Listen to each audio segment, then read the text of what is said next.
Padre Celestial, nos acercamos a tu trono este día para pedir tu presencia al abrir tu santa palabra. Pedimos, Señor, que envíes a tu Espíritu Santo para que podamos comprender este mensaje tan importante que se titula El Príncipe y el Dragón. Te damos gracias por escuchar nuestra oración, porque te lo pedimos en el precioso nombre de Cristo Jesús. Amén. Nuevamente quiero saludar a todos los que han venido aquí para estudiar este tema tan importante, el príncipe y el dragón. Y quiero también saludar a todos los que nos acompañan vía satélite, en la pantalla de televisión o donde quiera que se encuentren. Estamos muy contentos de tenerles con nosotros. Ojalá que el tema de hoy sea una bendición también para todos los que están viendo en diferentes partes del mundo hispano. Vamos a comenzar nuestro estudio hoy repasando lo que estudiamos en el tema pasado. Y hay varios aspectos que quiero recalcar al comenzar nuestro estudio de Apocalipsis 12, que será el capítulo especial al cual le vamos a dedicar tiempo. Daniel, el capítulo 2, tiene un sueño de Nabucodonosor. Y repasando, la cabeza de la imagen que vio Nabucodonosor era ¿de qué? De oro. El pecho y los brazos eran de plata. El vientre era de bronce. Las piernas estaban compuestas ¿de qué? De hierro. Y luego los pies estaban compuestos de una mezcla de hierro y de barro.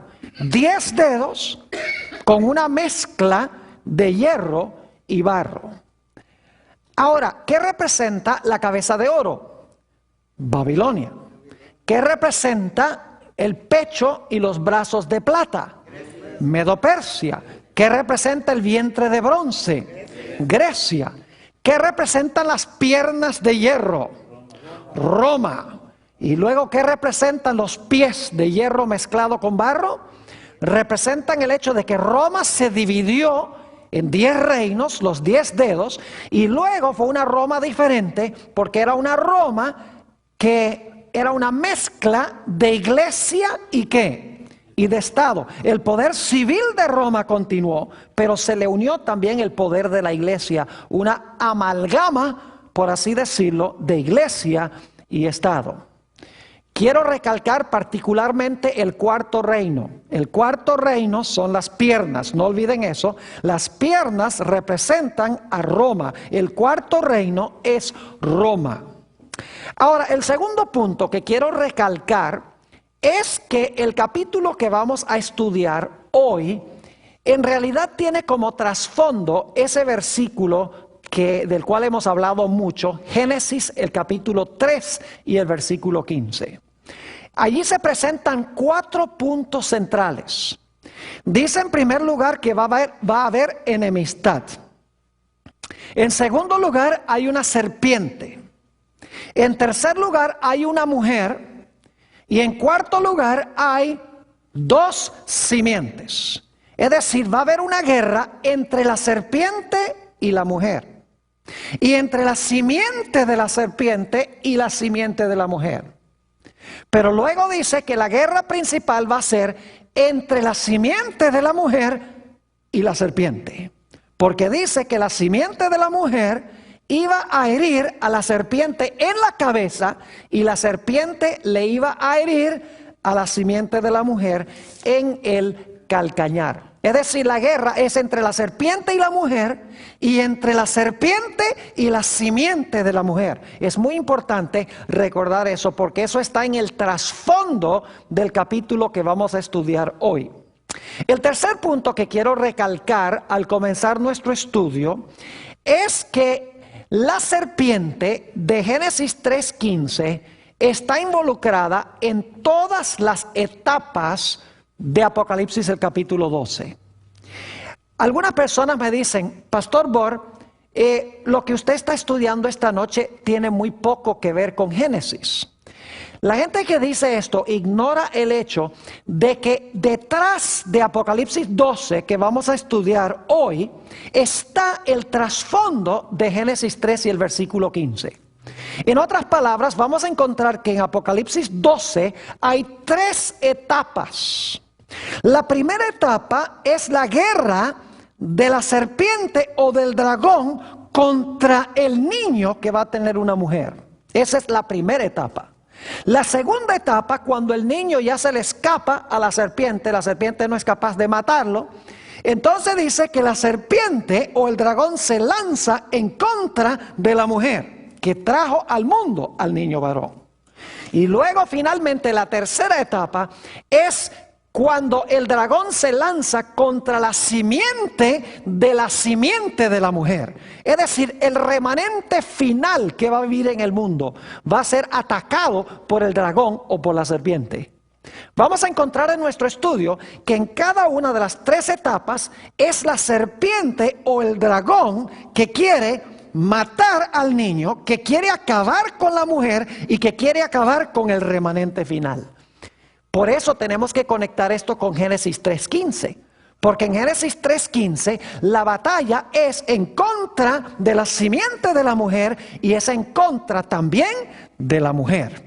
Es decir, el trasfondo de Apocalipsis 12 es Génesis, el capítulo 3 y el versículo 15, porque la serpiente o el dragón está guerreando en contra de la simiente de la mujer, en contra de la mujer y en contra de la simiente final de la simiente de la mujer. Ahora quiero que vayamos a Apocalipsis 12 y el versículo 1 al 5.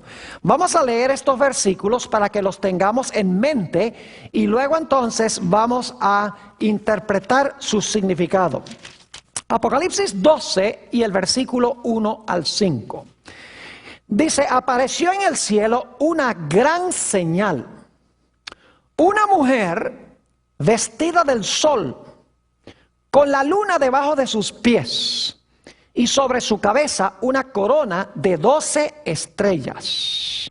Imagínense, esta mujer dice que está vestida del sol, la luna debajo de los pies, y la cabeza tiene una corona que tiene 12 estrellas. Versículo 2. Y estando encinta, es decir, estaba embarazada, clamaba con dolores de parto en la angustia del alumbramiento. Es decir, el bebé todavía no ha nacido cuando Juan ve a esta mujer. Versículo 3. También apareció otra señal en el cielo. He aquí un gran dragón escarlata, que tenía 7 cabezas y 10 cuernos, y en sus cabezas 7 diademas. Y su cola arrastraba la tercera parte de las estrellas del cielo y las arrojó sobre la tierra. Y el dragón se paró frente a la mujer que estaba para dar a luz, a fin de devorar a su hijo tan pronto como naciese. Y ella dio a luz un hijo varón, que regirá con vara de hierro a todas las naciones, y su hijo fue arrebatado para Dios y para su trono. Interesante. Una mujer, un dragón que se identifica como la serpiente antigua, un dragón que quiere acabar con la simiente de la mujer. Ahora, para entender este panorama tan exótico, necesitamos regresar a una historia que encontramos en el Antiguo Testamento, que está en el trasfondo de Apocalipsis 12. No solamente Génesis 3:15 está en el fondo de Apocalipsis 12, sino que también la historia de Moisés en Egipto, antes de sacar a Israel de Egipto, está en el trasfondo de esta historia. Ahora, no disponemos del tiempo para leer todos los versículos, así que solamente les voy a leer los versículos, las referencias más bien, y les voy a pintar el panorama de dónde viene todo este escenario de Apocalipsis, el capítulo 12. El pueblo de Israel, según Éxodo 1, 13 y 14, se encontraba en terrible y amarga servidumbre en el país de Egipto. Según Éxodo 2, el versículo 23 al 25, encontramos que el pueblo estaba clamando a Dios para que Dios los librara de su amarga servidumbre, de su esclavitud. Ellos eran esclavos de Faraón. Y en Ezequiel 29 y el versículo 3, y ustedes deben tener estos versículos, están siguiendo la secuencia de las referencias. En Ezequiel 29, 3 se le llama a Faraón el gran dragón. Es decir, ellos eran esclavos del gran dragón y estaban clamando a Dios para que Dios los librara. En su terrible situación, pronto nació en Egipto el libertador. Y el libertador se llamaba Moisés. Y quiero que noten lo interesante que en la historia de Moisés tenemos 4 elementos de Génesis 3:15. Tenemos una mujer que es Jocabed, la madre de Moisés. Tenemos un niño que nace de ella, que es Moisés. Tenemos enemistad, porque Herodes quiere matar al niño.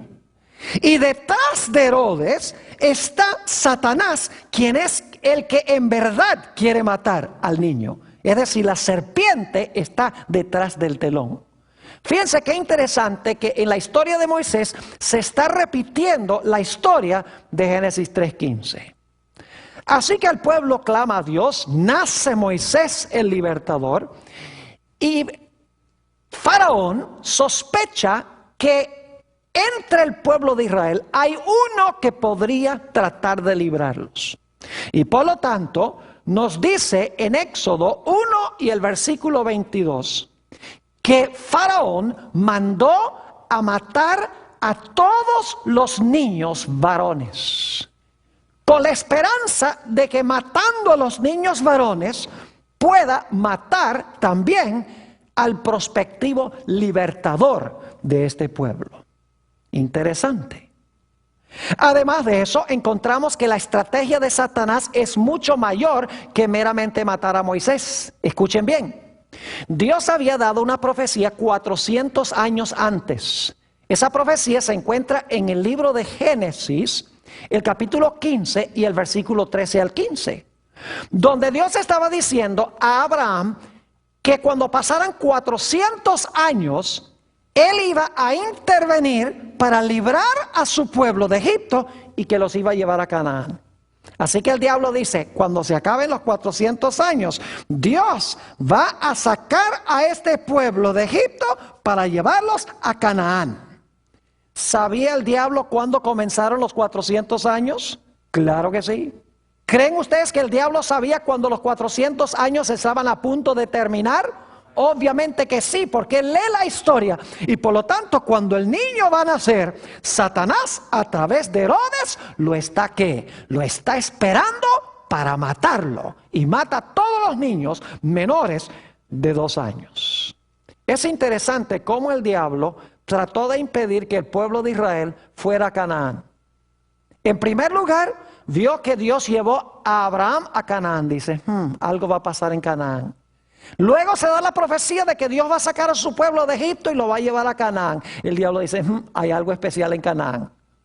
Así que cuando Dios intervino para librar a Israel de Egipto, Satanás peleó a capa y espada tratando de matar al libertador y además de eso impidiendo que el pueblo saliera de Egipto. Inclusive cada plaga Dios estaba diciendo, deja ir a mi pueblo. Y Faraón decía, no lo voy a dejar ir.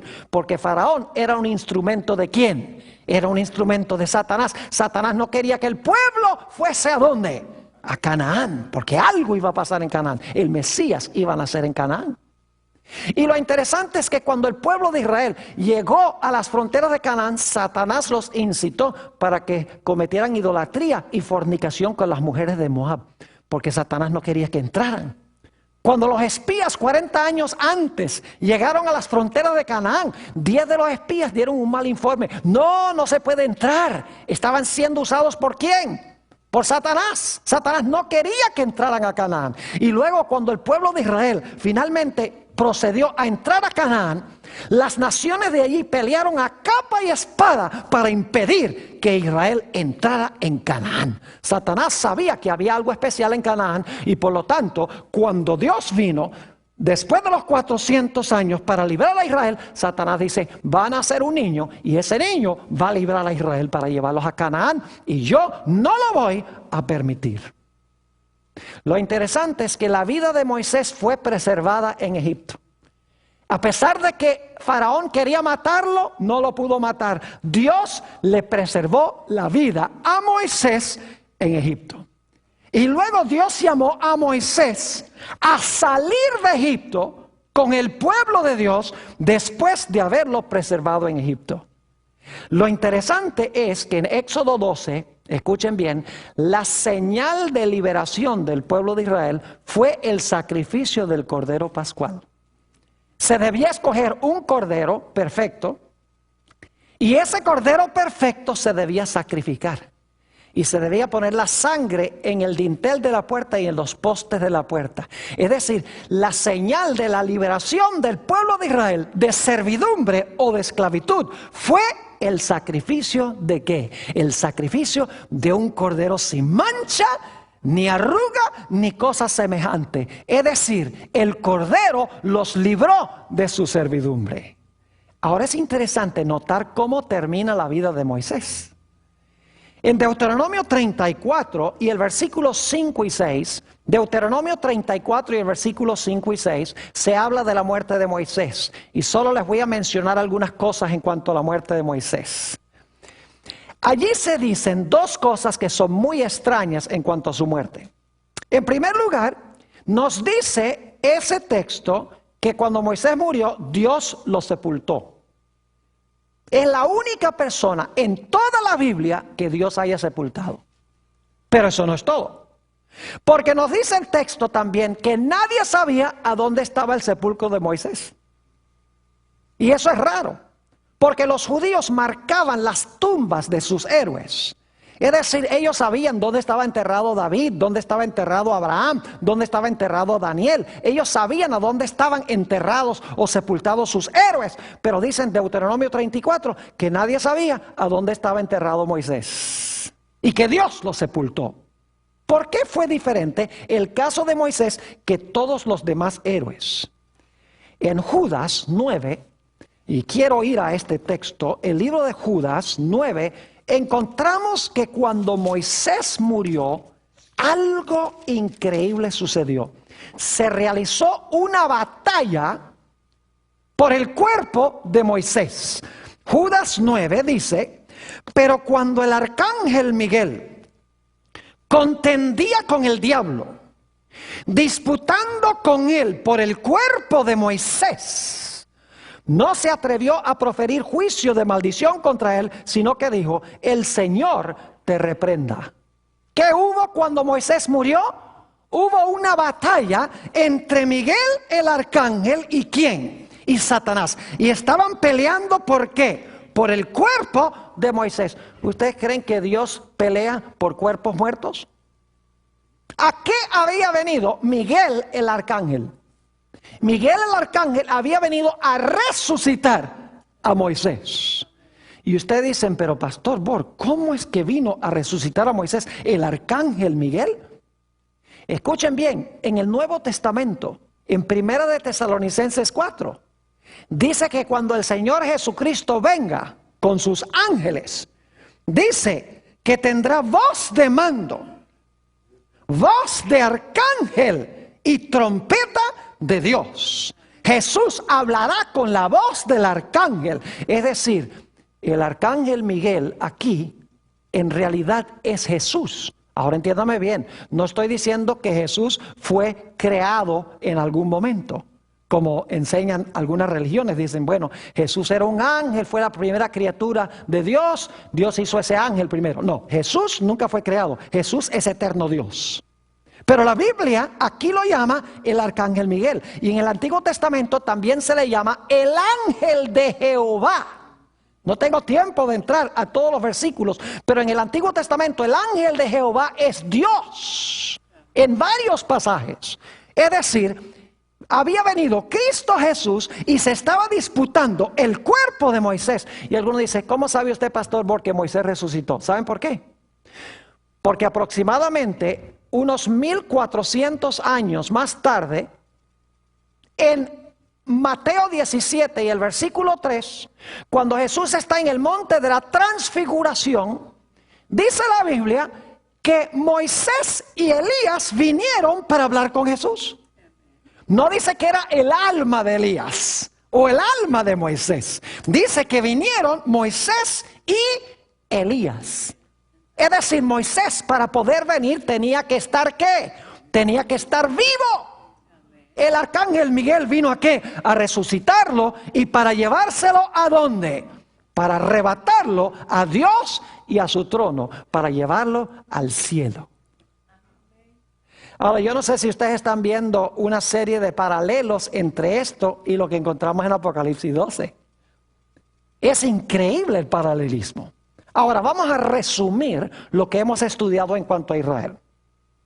Moisés libró al Israel literal de esclavitud literal, en Egipto literal, cruzó un desierto literal, a Canaán literal. Se sacrificó un cordero literal. Moisés sacó agua literal de una roca literal y dio pan literal del cielo.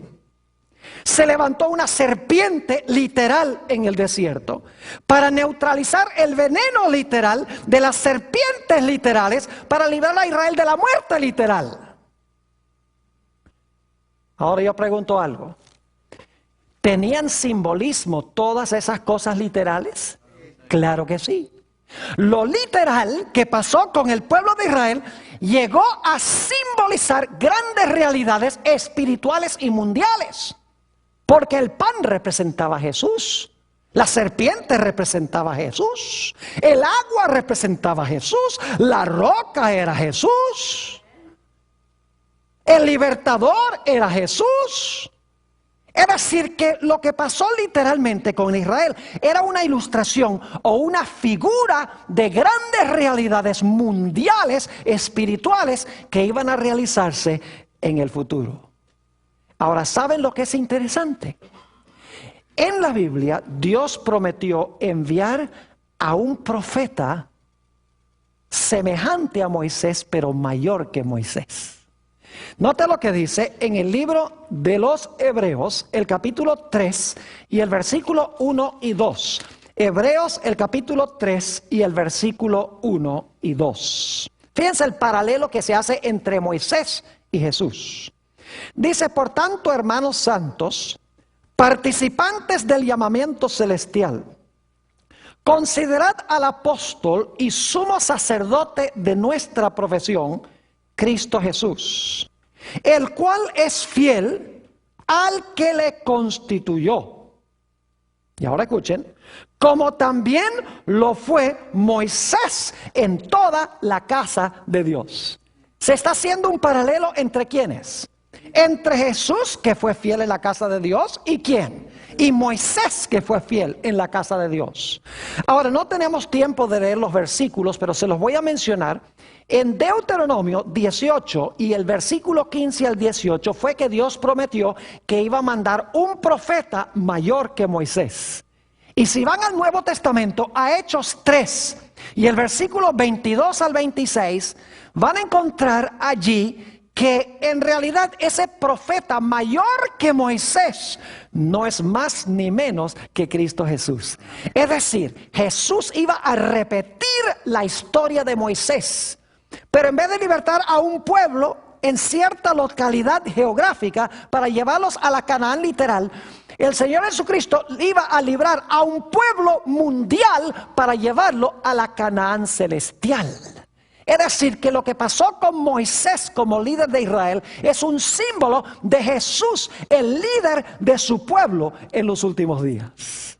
Ahora sí, vamos a Apocalipsis, el capítulo 12, y algunas de estas cosas no tenemos que buscarlas en Apocalipsis 12 porque ya leímos el pasaje.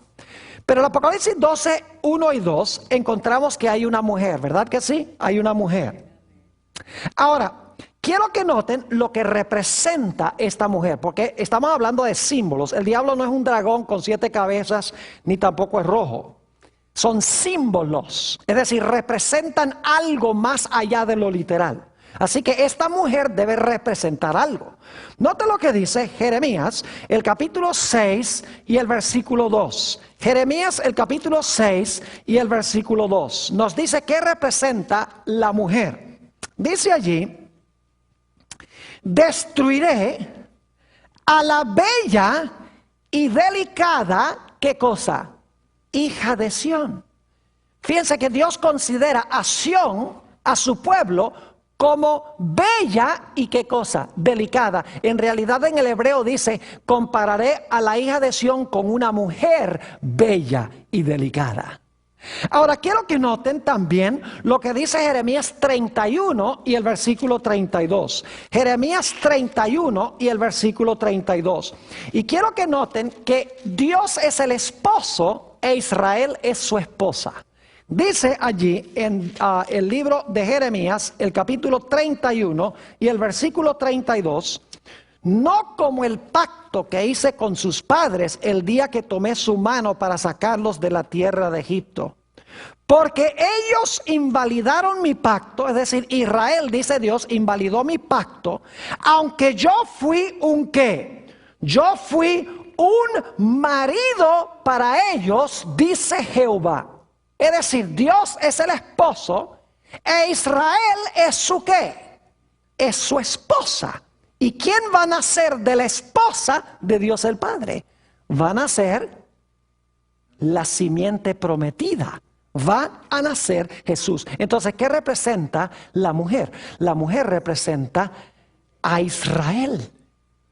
Pero representa más que Israel. Porque la iglesia del Nuevo Testamento también es simbolizada por una mujer. En Efesios 5, versículo 25, el apóstol San Pablo dice: maridos, amad a vuestras mujeres, así como Cristo amó a la iglesia. Es decir, que en la Biblia esta mujer representa la iglesia de Dios en el Antiguo y en el Nuevo Testamento. Ahora ustedes notan que la mujer está vestida del sol y tiene la luna debajo de sus pies. Yo pregunto, ¿el sol tiene luz original propia? Claro que sí. ¿La luna tiene luz original propia? No. ¿De dónde recibe la luna su luz? Del sol. Ahora, ¿qué representa el sol con el cual está vestida esta mujer? ¿Y qué representa la luna sobre la cual está parada? Muy sencillo. Si vamos a San Juan 5 y el versículo 39, el Señor Jesucristo dice a los líderes de aquella época, dice: escudriñad las escrituras. ¿Cuáles escrituras? El Antiguo Testamento. Escudriñad las escrituras, porque a vosotros os parece que en ellas tenéis la vida eterna, y ellas son las que dan ¿qué cosa? Testimonio de mí. ¿Qué es lo que da testimonio de Jesús? Las escrituras. ¿Qué es lo que da testimonio del sol? La luna. Es decir, que el sol representa a Jesús y la luna representa ¿qué cosa? Las escrituras que reflejan a Jesús. Es decir, esta es una iglesia que está basada en las escrituras y que está cubierta de Cristo Jesús. Y luego tenemos las 12 estrellas que tiene sobre su corona. ¿Qué representan esas 12 estrellas? No voy a leer los versículos, pero se los voy a mencionar. En Génesis 37, escuchen bien, y los versículos 9 y 10, Génesis 37, 9 y 10, encontramos la historia de José.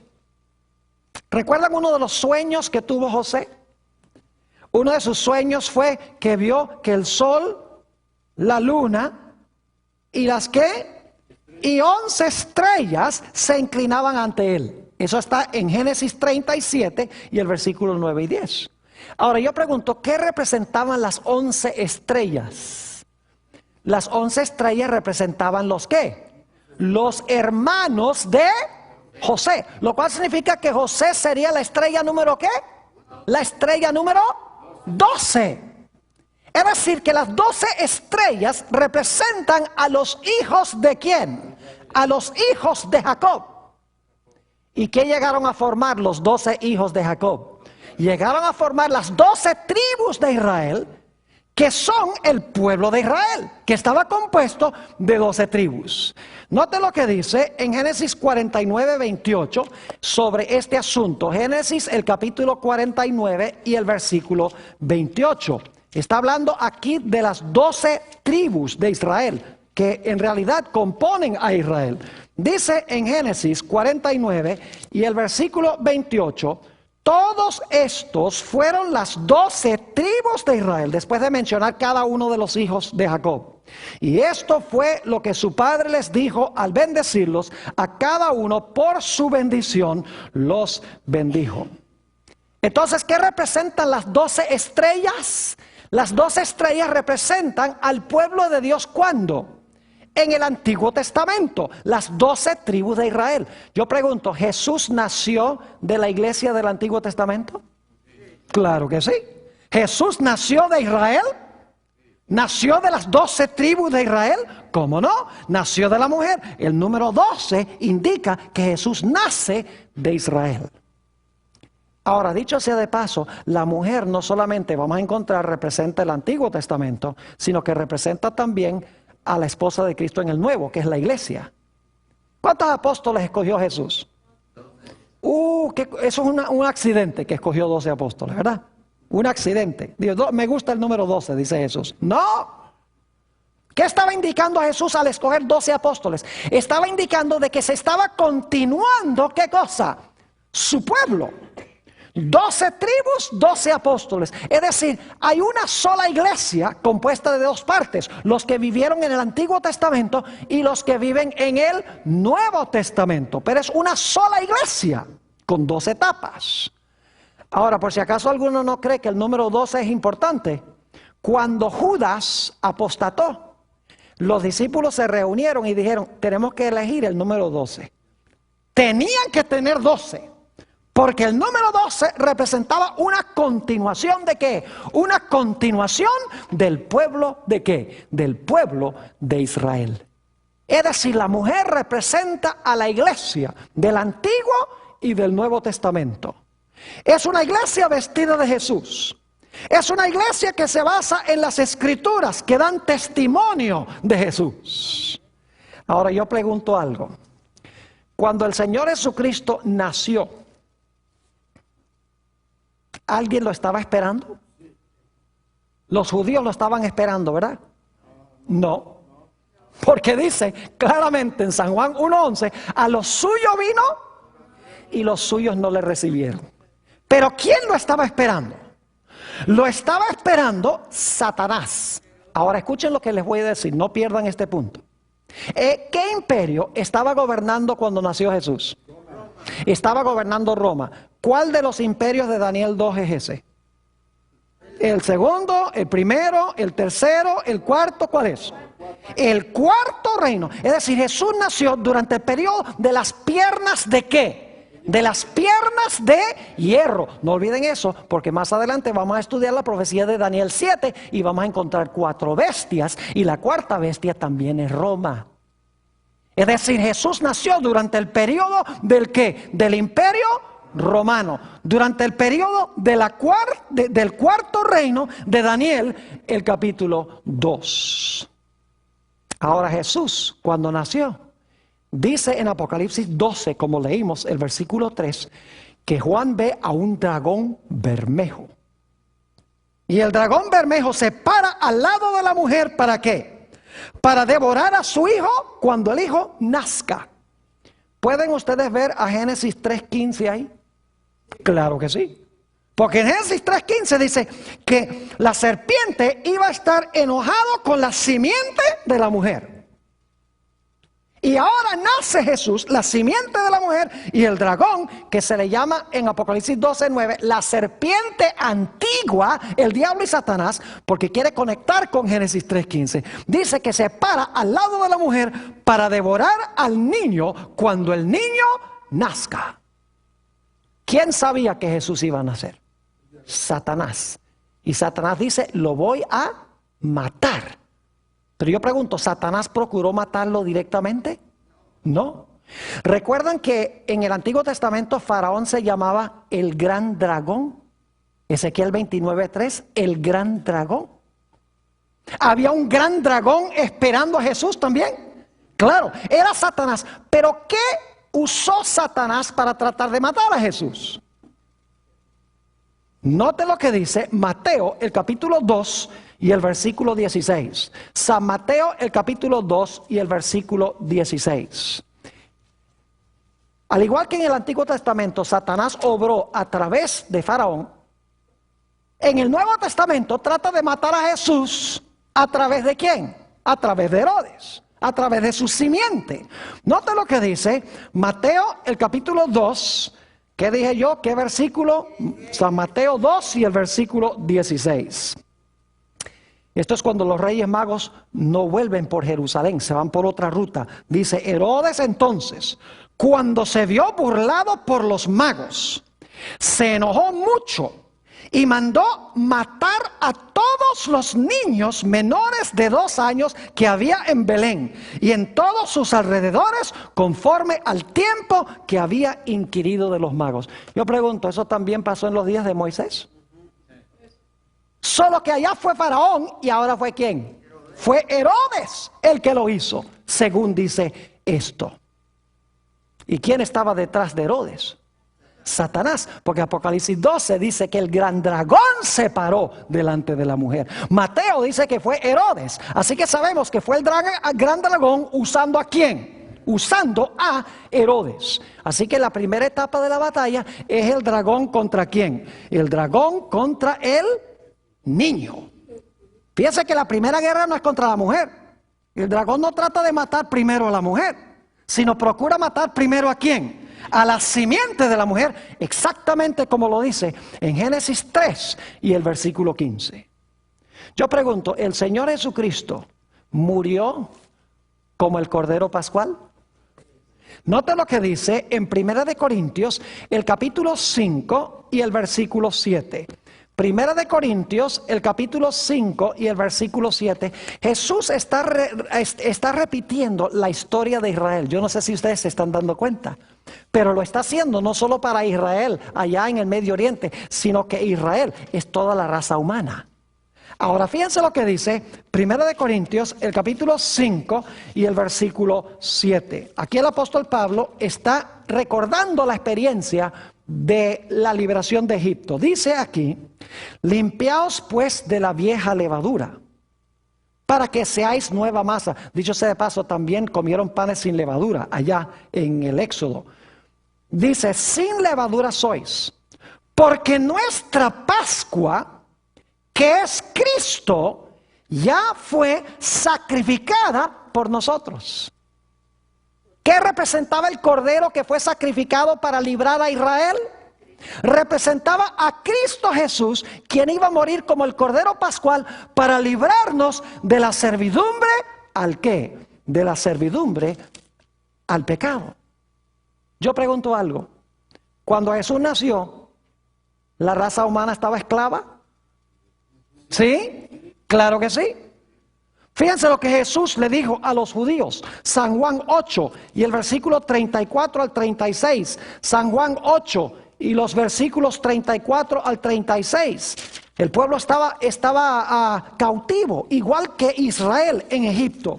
Dice allí en Juan 8 y el versículo 34, Jesús les respondió: de cierto os digo, que todo aquel que hace pecado, esclavo es del pecado. ¿El pueblo de Dios estaba esclavo también cuando Cristo nació? Sí, pero ya no a capataces literales, sino a un enemigo ¿qué? Espiritual. Versículo 35. Y el esclavo no queda en la casa para siempre, el Hijo sí queda para siempre. Así que si el Hijo os libertare, seréis verdaderamente ¿qué? Libres. ¿Quién vino a libertar a su pueblo? Jesús, siendo sacrificado como el cordero ¿qué? Como el cordero pascual. Y fíjense lo lindo que se realizó en esta experiencia de Jesús. El pueblo estaba clamando por un libertador. Ustedes leen Lucas el capítulo 1, dice que estaban esperando ansiosamente la consolación de Israel.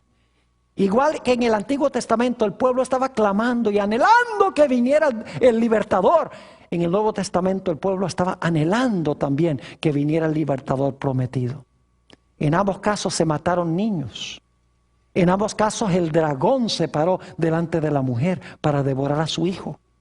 En ambos casos, escuchen bien, fueron protegidos los libertadores en Egipto. ¿A dónde mandó el ángel a José a llevar a Jesús? Cuando Herodes quería matarlo, le mandó que lo llevara ¿a dónde? A Egipto. Inclusive hay una profecía que se encuentra en Oseas 11 y también se cita en Mateo el capítulo 2, donde dice, para que se cumpliera lo que escribió el profeta, de Egipto llamé a mi hijo. Así como Dios llamó a Moisés a salir de Egipto con el pueblo de Dios librándolo, Dios llamó a Jesús para sacar a su pueblo del Egipto espiritual, de la servidumbre, para librarlos también a ellos de la esclavitud espiritual. Qué tremendo paralelo está haciendo Dios en estas historias. Ahora, ¿saben lo que pasó en la cruz? En la cruz el diablo fue lanzado fuera como representante de este mundo. Note lo que dice San Juan 12, 31 al 33. San Juan 12 y el versículo 31 al 33. Lo hemos leído antes, pero vamos a leerlo de nuevo. Dice allí, en San Juan 12 y empezando en el versículo 31, está hablando Jesús, ahora es el juicio de este mundo. Ahora el príncipe de este mundo será ¿qué? Echado fuera. Fíjese que el verbo está futuro, ¿sí o no? Dice, ahora es el juicio de este mundo. Ahora el príncipe de este mundo será echado fuera. Es decir, cuando Jesús dijo estas palabras, no había muerto todavía. Versículo 32. Y yo, si fuere levantado de la tierra, a todos atraeré a mí mismo. Y esto decía, dando a entender de qué muerte iba a morir. ¿Qué fue lo que lanzó fuera a Satanás como representante de este mundo? Fue la muerte ¿de quién? De Jesús, como el Cordero Pascual que quita el pecado del mundo. ¿Saben ustedes que el diablo representaba este mundo en el cielo antes de que Jesús muriera en la cruz? Ustedes pueden leer en el libro de Job, el capítulo 1 y 2, que cuando Dios hacía reuniones en el cielo, Satanás iba allá, representando el planeta Tierra, y Dios le preguntaba, ¿de dónde vienes? Dice, vengo de rodear la tierra y de andar por ella, es decir, vengo de supervisar mi territorio. Porque cuando el diablo le quitó el trono a Adán era el representante antes. El diablo dice, Adán me escogió a mí como señor, él es mi súbdito, así que como yo soy el rey, ahora Adán no va allá voy yo. Pero cuando Jesús murió en la cruz, dice que Jesús iba a lanzar fuera a Satanás como representante de este mundo. Jesús legalmente iba a tomar los reinos nuevamente. Son de él. Sí, bueno, no pareciera que fueran de él con lo que está pasando en el mundo. Bueno, lo único que falta es que Jesús tome posesión de los reinos que ahora le pertenecen legalmente por lo que hizo en la cruz. Fíjense lo que dice Apocalipsis 12 y el versículo 10, lo que sucedió en el cielo cuando Jesús ganó la victoria. Apocalipsis el capítulo 12. Y vamos a leer los versículos 10 al 12 para que ustedes se den cuenta lo que pasó en el cielo cuando Jesús ganó la victoria. Dice aquí, entonces oí una gran voz en el cielo que decía, ahora ha venido la salvación, el poder y el reino de nuestro Dios y la autoridad de su Cristo, porque ha sido lanzado fuera. Fíjense que ahora el verbo está pasado, ¿verdad? Porque Juan está escribiendo mucho después de la muerte de Jesús. Dice, porque ha sido lanzado fuera el acusador de nuestros hermanos, el que los acusaba delante de nuestro Dios día y noche, como Satanás hizo con Job en el Antiguo Testamento. Versículo 11. Y ellos le han vencido por medio de la sangre del Cordero y de la palabra del testimonio de ellos, y menospreciaron sus vidas hasta la muerte. Y ahora escuchen la reacción del cielo. Por lo cual alegraos cielos y los que moráis en ellos. Es decir, Dios está diciendo, cielos, ustedes pueden estar alegres porque ese fastidioso ya no está allá. Ya no va a representar el mundo, ya no va a acusar al pueblo de Dios. Se libraron de ese fastidioso. Alegraos cielos y los que moráis en ellos. Pero ahora escuchen bien. Alégrense en el cielo, pero fíjense en la tierra. Ay de los moradores de la tierra y del mar. Porque el diablo ha descendido a vosotros con gran ira, sabiendo que tiene poco tiempo. ¿Qué le ha dado Jesús a Satanás en la cabeza? Le ha dado un golpe mortal. Es un león herido. Y los leones heridos son más peligrosos que los leones sanos. Es decir, Satanás sabe que tiene poco tiempo porque está herido de muerte, porque Jesús le quitó el reino, porque Cristo lo lanzó fuera como representante de este mundo. Se le escapó, en otras palabras, Jesús de las manos de Satanás. Por eso dice en Apocalipsis 12, si van conmigo allí, Apocalipsis 12 y el versículo 5 nos dice algo muy significativo. Dice que Jesús ganó y ella dio a luz un hijo varón, que regirá con vara de hierro a todas las naciones. Escuchen, y su hijo fue arrebatado para Dios y para su trono. Yo pregunto, cuando Moisés terminó su vida, murió, resucitó y fue arrebatado a Dios y a su trono. Claro que sí.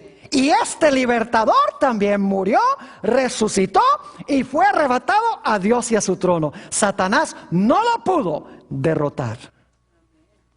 Esta es la etapa número 1, el cuarto reino. Pero ahora quiero que ustedes noten que hay una segunda y una tercera etapa en Apocalipsis 12. Es muy importante que reconozcamos esto. La primera etapa, escuchen bien, la primera etapa de Apocalipsis, el capítulo 12, es cuando nace el niño y el niño lucha con el dragón y el niño gana la victoria sobre el dragón y asciende al trono. Esa es la primera etapa. ¿En cuál reino está pasando eso? En el cuarto reino, el reino romano, porque Jesús nació durante el imperio romano. ¿Están conmigo? Pero quiero que noten que cuando Juan ve a la mujer todavía no ha tenido el niño. Es decir, es la iglesia del Antiguo Testamento que está esperando con ansias que nazca el niño. Y luego en el imperio romano nace ¿quién? Nace Jesús. Es decir, que Apocalipsis 12 empieza en el Antiguo Testamento con la mujer embarazada, pero sin haber tenido el niño. Esa es la iglesia del Antiguo Testamento. Cuando nace el niño, ahí ya estamos en el imperio romano. Es decir, tenemos en el Antiguo Testamento Babilonia, Medo-Persia, Grecia, y entonces cuando nace el niño, el imperio romano. Pero cuando Jesús asciende al cielo, gana la victoria sobre Satanás, llegamos a una segunda etapa. Noten Apocalipsis el capítulo 12 y el versículo 6. Apocalipsis el capítulo 12 y el versículo 6. ¿Recuerdan los pies de hierro y barro? ¿Recuerdan que eso viene después del imperio romano, del cuarto reino? Ahora escuchen la etapa que viene. Apocalipsis el capítulo 12, y quiero leer el versículo 6. Inmediatamente después que el hijo es llevado a Dios y a su trono, dice, y la mujer huyó ¿a dónde? Al desierto, donde tiene lugar preparado por Dios, para que allí la mantengan o la sustenten, ¿por cuánto? 1260 días. Ahora, yo pregunto, ¿a dónde huye la mujer ahora? Ahora el diablo quiere matar ¿a quién? No pudo con el niño, así que dice, ahora voy a matar a la mujer. ¿A quién quiere matar Satanás entonces? Quiere matar a la iglesia. Porque ya después que Jesús nace, se lanza contra la mujer. Esto significa que Satanás ahora está lanzándose contra la iglesia de Jesús. Y vamos a encontrar en nuestro estudio que la forma como Satanás se lanzó en contra de la verdadera iglesia es que él llevó a la iglesia a unirse al poder civil. La iglesia empezó a usar el poder del Estado para perseguir al pueblo de Dios en cosas como la Inquisición. ¿Han oído hablar de la Inquisición? El Santo Oficio. Era la iglesia que le decía al Estado, mire, este individuo es un hereje, no cree como cree la iglesia, ustedes tienen que encargarse de él. Y entonces el poder civil lo agarraba y lo mataba por el consejo de la iglesia. Es decir, la unión de la iglesia con el Estado. Y vamos a encontrar que esa unión duró 1260 días, pero no son días literales porque son símbolos, son 1260 años. Este es el periodo de los pies de la imagen, cuando se une la iglesia con el Estado. ¿Están conmigo o no? Ahora, note lo que sigue diciendo. Más adelante en el capítulo se amplía este punto. Apocalipsis 12, y noten el versículo 13. Y cuando vio el dragón que había sido arrojado a la tierra, fue arrojado en la cruz, ¿sí o no? Cuando Jesús dijo consumado es, ahí fue arrojado. Dice, cuando vio el dragón que había sido arrojado a la tierra, persiguió a la mujer que había dado a luz al hijo varón. Ahora se lanza contra la mujer. Y se le dieron a la mujer 2 alas de la gran águila, para que volase de delante de la serpiente al desierto, a su lugar donde es sustentada por un tiempo y tiempos y la mitad de un tiempo. Vamos a encontrar que ese es el mismo periodo que los 1260 días. Un tiempo es un año, tiempos 2 años y medio tiempo, medio año. Son 3 años y medio. Si ustedes multiplican 3 años y medio por 360 días que tiene cada año, ¿cuánto les da? 3 y medio por 360 días que tiene cada año, si usted lo multiplica, le da 1260 días, pero los días son ¿qué? Los días son años. Y luego note lo que dice en el versículo 15. Y la serpiente arrojó de su boca tras la mujer agua como un río. Y las aguas representan sus muchedumbres, sus gentes, para que fuese arrastrada por el río. Es decir, quiere ahora ahogar ¿a quién? Quiere ahogar a la mujer. ¿Y por cuánto tiempo está tratando de ahogar a la mujer? Por 1260 años. ¿Y cómo lo hace? Mezclando el hierro ¿con qué? Con el barro. La iglesia con el Estado. ¿Tiene esta profecía algo que ver con Daniel 2? Claro, porque Cristo nace en el cuarto imperio, que es el imperio de las piernas de hierro. Es decir, en Apocalipsis 12 estamos en el momento de las piernas de hierro. Y luego los 1260 años es el periodo después de las piernas. Sigue Roma. Es el mismo dragón, la misma serpiente que persigue a la mujer. ¿Es así o no es así? Claro que sí. Pero ahora no es el imperio romano que persiguió al niño, sino que es el imperio romano ¿qué? Dividido, mezclando la iglesia con ¿qué? La iglesia con el Estado. Y luego dice aquí que la tierra ayudó a la mujer. En el versículo 16 dice que la tierra ayudó a la mujer. Esto lo vamos a estudiar más adelante en nuestra serie. Es decir, al final de los 1260 años, cuando la mujer iba a ser ahogada, la tierra vino al rescate y dice que la tierra secó las aguas de persecución. Es decir, por un tiempo la persecución cesa. Debe ser entonces que la iglesia y el Estado son separados de nuevo, porque es la unión del hierro y el barro lo que trae persecución. Pero debe ser ahora que se separen los dos. Y todo esto lo vamos a estudiar en temas subsiguientes, cuando estudiemos Daniel 7 y Apocalipsis 13.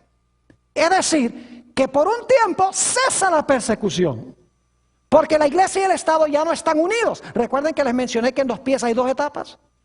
Hay una etapa que fueron los 1260 años, y luego está la segunda etapa después de un periodo de paz, un periodo cuando la iglesia no es perseguida, nuevamente se va a unir la iglesia con el Estado para perseguir. En Apocalipsis 13 se explica esto como una bestia que gobierna 42 meses y luego dice recibe una herida mortal, por un tiempo no persigue y luego entonces dice que su herida mortal es sanada y luego entonces otra vez persigue. ¿Están conmigo o no están conmigo? Ahora falta la última etapa, porque Apocalipsis 12 tiene 3 etapas: contra el niño, contra la mujer, y la última etapa está en el versículo 17. Es contra la simiente de la simiente. La simiente de la mujer es Jesús, ¿verdad que sí? Pero este ataque va a ser contra la simiente de la simiente, es decir, contra la simiente de Jesús. Note lo que dice Apocalipsis el capítulo 12 y el versículo 17. Un versículo que vamos a estudiar mucho más detenidamente en el transcurso de este seminario. Dice, entonces el dragón se llenó de ira contra la mujer. ¿quién es el que está siempre detrás de la persecución? La serpiente antigua, el dragón, Génesis 3:15. El trasfondo de esto es la serpiente, Génesis 3:15. Entonces el dragón se llenó de ira contra la mujer y se fue a hacer guerra contra el resto, o como dicen algunas versiones, contra el remanente de la descendencia. Una mejor traducción sería de la simiente de ella. Y fíjense las características que tiene la simiente final, el remanente final. Dice, los que guardan los 9 mandamientos de Dios. Oh, gracias. Guardan los mandamientos de Dios y tienen, ¿qué cosa? Y tienen el testimonio de Jesucristo. Eso lo vamos a estudiar con detenimiento. El diablo odia a los que guardan los mandamientos de Dios y tienen el testimonio de Jesucristo. Es la iglesia remanente final que Satanás odia. Un triple ataque contra el niño, contra la mujer y contra el remanente final de Jesús que va a vivir en esta tierra. Ahora vamos rápidamente a Gálatas 3:16 y luego vamos a leer el versículo 29. Nuestros últimos 2 textos, Gálatas 3:16, lo hemos leído antes. Dice que Jesús es la simiente. Ahora bien, a Abraham fueron hechas las promesas y a su simiente. No dice a las simientes como si hablase de muchos, sino como de uno, y a tu simiente, la cual es Cristo. ¿Quién es la simiente? Jesús. Y yo pregunto, ¿quién es la simiente de la simiente? Nosotros, los que recibimos a Jesús. Noten el versículo 29. Si vosotros sois de Cristo, ciertamente simiente de Abraham sois y herederos según la promesa.